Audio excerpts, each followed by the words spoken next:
যাদের বাচ্চার গ্রোথ নিয়ে সমস্যায় আছেন, মানে আপনার বাচ্চার বয়স হচ্ছে 1 বছর কিন্তু ওকে দেখতে লাগে 6 মাসের বাচ্চার মতো, গ্রোথটা ঠিকঠাক মতো হচ্ছে না, এরকম প্রবলেমে যারা আছেন তাদের জন্য হচ্ছে এই ভিডিওটি।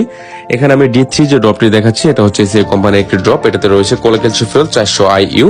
এই ড্রপটি ব্যবহারের নিয়ম, এই ড্রপটি কতবার খাওয়াবেন, আপনার বাচ্চার বয়স হিসেবে তাকে কতটুকু খাওয়ানো উচিত, সে সবকিছু আমি এই ভিডিওতে আপনাদেরকে জানাবো। এই ড্রপটি হচ্ছে কোলেক্যালসিফেরল 400 IU হচ্ছে তাদের জন্য যেসব বাচ্চাদের বয়স 0 থেকে 2 ইয়ার্স এর মধ্যে আছে, তারা হচ্ছে 400 IU থেকে 1000 IU খাওয়াবেন। আপনি হচ্ছে এটা 2 ডিভাইডেস করে খাওয়াতে পারেন, মানে দিনে 2 থেকে 3 বার করে খাওয়াতে পারেন, কিন্তু এই মাত্রার অধিক একদিনে খাওয়ানো যাবে না। 400 থেকে 1000 এই আয়ুর মধ্যে আপনি খাওয়াবেন। আর এটার যে ড্রপ আছে, ড্রপের ভেতরে কিন্তু প্রত্যেকটা মিলিতেই এটার কত আয়ু পরিমাণে যাবে এটা কিন্তু সবকিছু দেয়া আছে।